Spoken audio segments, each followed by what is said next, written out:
Week 4, Secession and Disunion.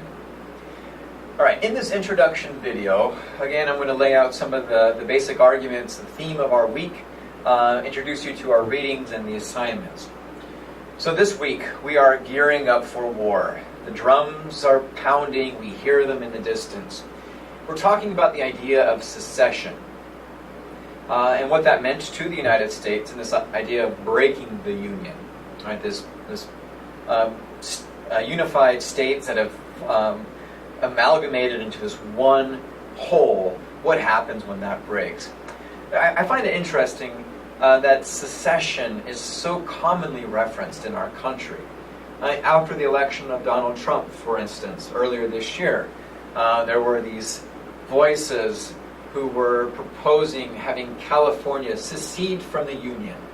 I'm from Texas.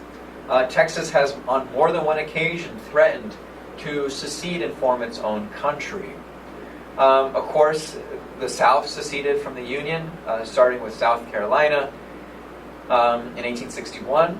But going even back before then, as early as 1776, during the Articles of Confederation. Articles of Confederation, yeah.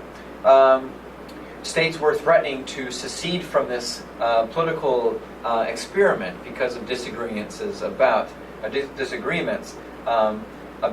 future, the political future of our country.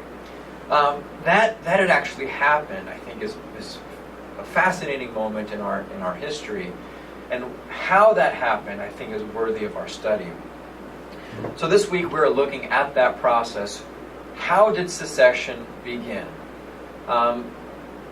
Who was responsible for it, and what came of these of this decision to secede? These were conversations that were held at the highest levels of our political government for years prior to them actually going through with it. Southerners were threatening to secede during the election of Abraham Lincoln, or during his candidacy. If this actually happened, if this man is actually taking the office of president, we will secede. And we'll see that the southern states came through in their promises. All right.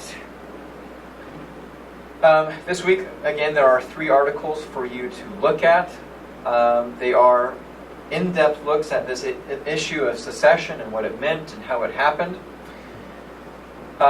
This week, week 4, Group 1 is responsible for their discussion board forum moderation.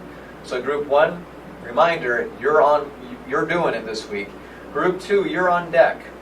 That means Group 2, this week, you should be meeting or have met already. You should discuss the discussion board question that you would like to propose for next week, and make sure to get it to me by August 4th. It must be approved by that time.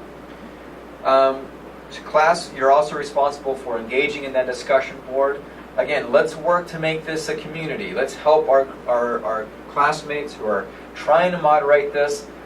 This is not a chance for you to sign in once and then disappear for the rest of the week.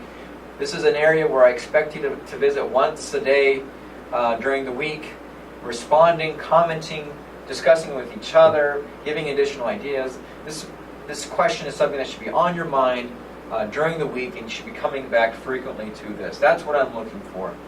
And then finally, your article map for this week. All right, everyone have a great week. Group 1, I have high expectations for you this week. Good luck to you. Class, if you have any questions about the material, send me an email. Let's talk.